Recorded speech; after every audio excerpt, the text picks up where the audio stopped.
Hi, I'm Dave Purdy, and welcome to our March market commentary. And by the way, you'll probably notice it's a little bit later this month than normal. And I got to tell you, the reason why is two reasons. One, I wanted to wait until the Federal Reserve announced what they were going to do for interest rates. And they just announced today, a little while ago, that they're raising interest rates a quarter point. And interestingly enough, the market is rallying on that news. It was very well expected. Very positive, I think. It's good news. And the second reason is I just recently returned from my first investor conference of 2022, and I was really fortunate to be with some of the really great thought leaders as far as the economy, the stock market, the Russia-Ukraine thing, everything. So I just got back from that. I got home yesterday. But to kind of kick things off, I just want to put into perspective a few things. And I think some of the value that we really bring to the table as the office, and especially Chad and I with all these years' experience, is perspective. And it's so important to have a perspective in your life on so many things. Investment's just one of them. And to start out, I'll say the perspective is when we see a market drawdown or when the stock market goes lower, it's usually one of two reasons. One, it's an event-driven reason, and the events are perfect events. Possibly would be the 9/11 terrorist attack. More recently, the pandemic. That's an event, right? And then you look at this. Now you talk about the Russia-Ukraine war. That's an event. And these events, if you go back in time in history, these events usually things kind of come down and then they come back up. And I just want to point out that if you remember during the pandemic, and I remember back when the news came out during the pandemic and they said, the stock market's going to go to zero. We're not going to have a vaccine for probably 7 to 8 years, even if they fast track it. It's not going to work. And of course, what happens? They get a vaccine and everything comes back up. So we've got event driven. And then you've got over here, you've got what I call a market drawdown recession driven, with a recession.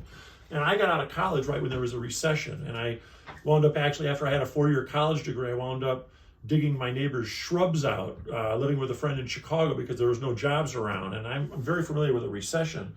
And a recession, if you think about it, it's when we all have been through this.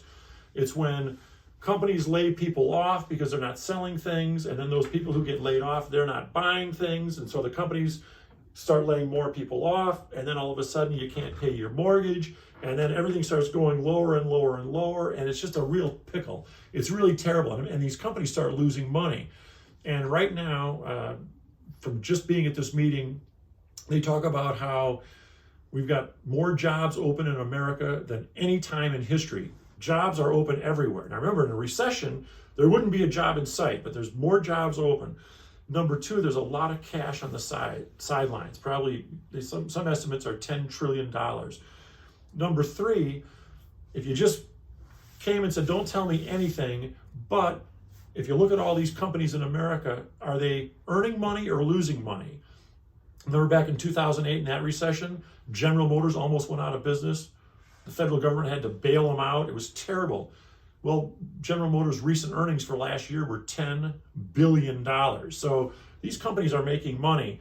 And then you take into the fact that right now,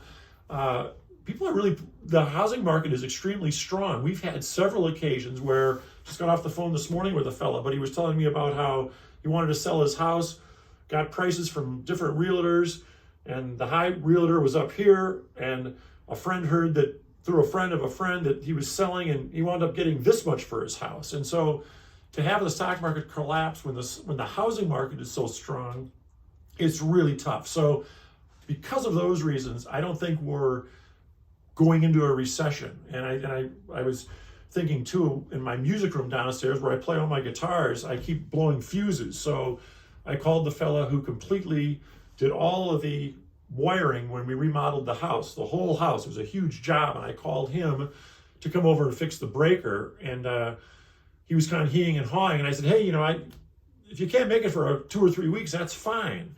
And he goes, Dave, you don't understand. I can never make it. I mean, I'm booked up for 3.5 years, so I can never make it. And I hung up the phone. I thought, my gosh, you can never make it. I mean, that's a strong economy. So I'm not worried about a recession at this point. If things change, that might be a different story.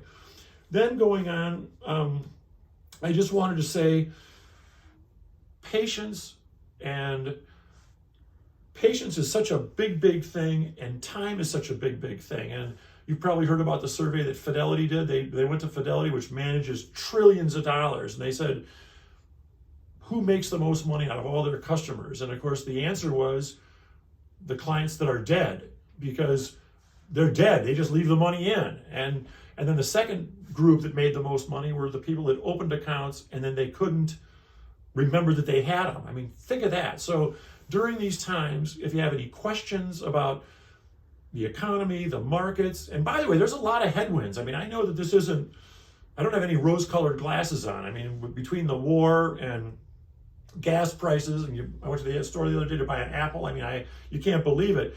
But if you have any questions, please give me a call. I'll visit and update you on things. Read the commentary, and we'll look forward to being in touch.